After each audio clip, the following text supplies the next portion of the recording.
Welcome to this weekend's chart analysis video for Saturday, the 28th day of December 2013. My name is Derek, and in this video, two different time frames on the US fiat dollar index, which is comparable with other fiat indexes from around the world. Only a few, though. Going to take a look at two different time frames. We got the 3-day chart in here, each one of these candles representing 3 days worth of data.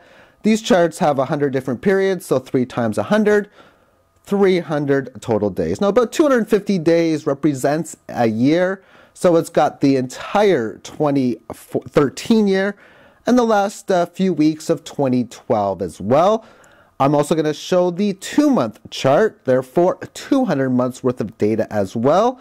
Transition into data for the Bitcoins and finish it off within week 17 of the NFL. So let's get started. Now, earlier this year, I noticed an interesting pattern where it was making that of higher highs and lower lows. That's an unusual pattern, and it looks as if the pattern is going to come to a conclusion because it's got to get above 85 for it to stay in pad, and that's a decent move to the upside. However, not impossible for it to do such. It's also near the bottom end of the range. So you would think, simply by looking at this chart, that gold and silver, and really all commodities, over the last 13, 14 months or so, would be at the upper end of its chart. It's on the lower portion of it. Since this move in here, sideways action, it really got to get above here, stay above there for a week or so for this downtrend to come to an end. And for this to resume its bear market, it needs to break what was a previous support hit, stay below there for a few days as well for it to be within that of a bear market. And the 2-month chart pretty much shows similar things as far as it being in sideways consolidation currently. Let's bring that chart in right now. Here we have it. And this goes back to 1997. This was a significant top of 121. And instant downtrend for about 8 years, going from 121 down to 70. But we look at this. Sideways consolidation, above it, below it, above it, below it, trying to get above it in here. Therefore, for this to end the neutrality and make that of a bull market, it's got to get above this significant resistance point, stay above there for really a full season, 2-3 months or so, and on a bear level, break down below this low, stay below there for, again, a couple of months, and the continuation of the bear market would come into play. Now, it's interesting because one would state, hey, this doesn't make too much sense because wasn't around 2008 the time when all the quantitative easing, the stimulus, the tapering, however you want to call it, of all of the extra fiat currency printing was exuberated. It's exasperated, very, very high. So why would this not be in a downtrend? Isn't that weak to create all of those backed by nothing currencies? Well, yeah, but again, this is comparable with other fiat currencies that are doing the exact same thing. And the movements of these charts, well, they're just a little bit manipulated. So those are the two reasons why you can justify it for being in a neutrality position rather than that of a downtrend position. There's a symmetrical triangle, which is defined as an uptrend and a downtrend that are both currently active, which is obviously the case in there. It's going to come to an end in the next couple of years, but it's got to break one side or the other or keep going neutral. For this to be in a bull market, it needs to really get above this significant Fibonacci mark of 86 and 4/5 or 87. Stay above it for 2, 3, 4 months, and it's a bull market. Bear market, well, it's got to take out the lows of 70.7 and really stay below there for a few months as well, and then that would be considered that of a bear market. Right now, of course, very choppy action. Not much more to say about it. Let's next move on to Bitcoins.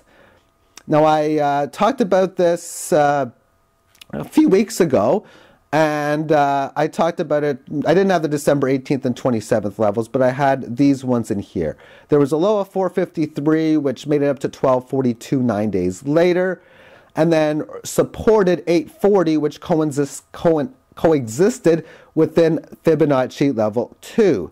Back up to 1240, matching the November 29th highs, down to 576, up to 1068, and then it matched the November 20th lows once again of 455.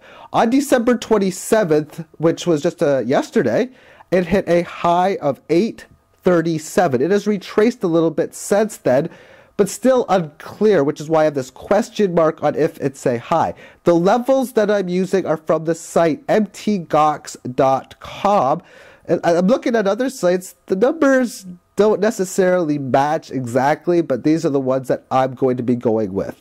Now, the 837 mark matches very well within the Fibonacci 2 analysis from this high and this low.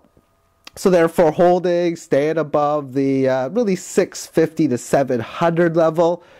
And that gives us good reason why it should come back up to the 1240. Test it, possibly break it as well. But as long as you stay within that range of 450 to 1240, I now consider it to be fairly neutral, to say the least. Okay, so that'll be it for the Bitcoin levels. I'm going to transition now into Week 17 NFL. I realize not too many people are interested, so those that are leaving now, I'll be putting up a silver video probably on New Year's Eve or New Year's Day. And I'll talk to you then, and have yourself a great weekend and week. Okay, so now let's move into the NFL. And I did do a video last week, and really what I wanted to talk about was the Houston Texans and Denver Broncos, which worked out to be the second largest wager of the year. In fact, I have wagered more on the Denver Broncos than I have any other team this year, because they keep blowing out teams, thus you play them to cover, and games keep on become high scoring. Thus, the play has been going over the total on several of these weeks. Now, what I wanted to point out last week was that Houston was having a failed move 2 weeks ago then against Indianapolis, so I was expecting a negative fast move for Houston, which was the case.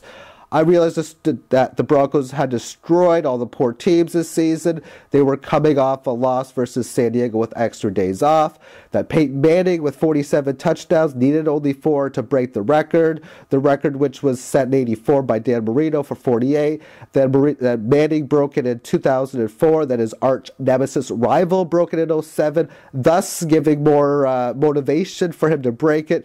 There was ideal weather, and the Broncos controlled their own destiny. It seemed like a lock for the Broncos to actually win that game. So my picks, which were available maybe a couple hours on my Dropbox site before game time, had the Broncos to cover, which was a win. Had this game under, this was also a win. And this bonus pick was a loss. This week, we are going to have 3 selections. I can't find one greater than the other, so T1 all means tied for first. The New England Patriots laying 8 points over the Buffalo Bills this weekend. The Bills are just a terrible team going back to the mid-90s. In games the week after, they play Miami. They played Miami last week. The New England Patriots need this game to ensure they get a week off next week. And possibly, if the Broncos choke, the first seed overall. So I'm expecting New England to beat the Bills pretty handily at home.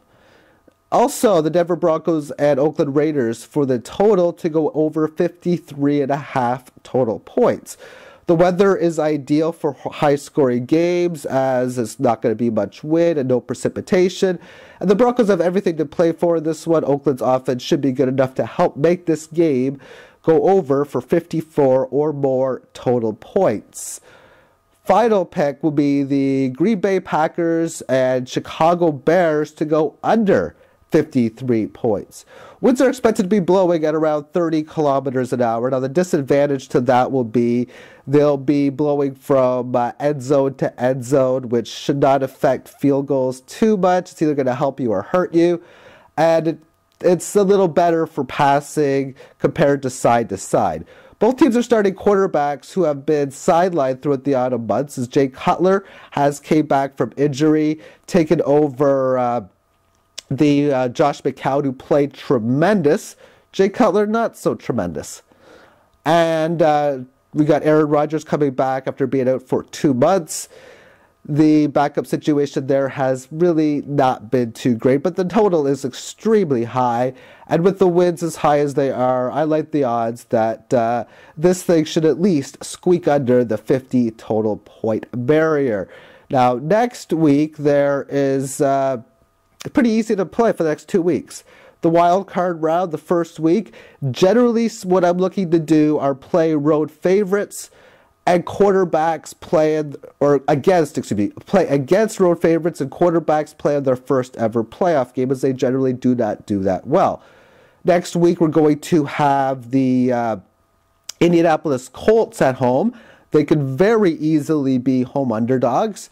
And you're going to have Andrew Luck, who is playing his second playoff game. So that's going to be ideal in taking the Indianapolis Colts in that particular game, as well as the Cincinnati Bengals, who will be at home, could also be home underdogs, possibly. And you have a quarterback in Andy Dalton, who has played the last 2 years in the playoffs.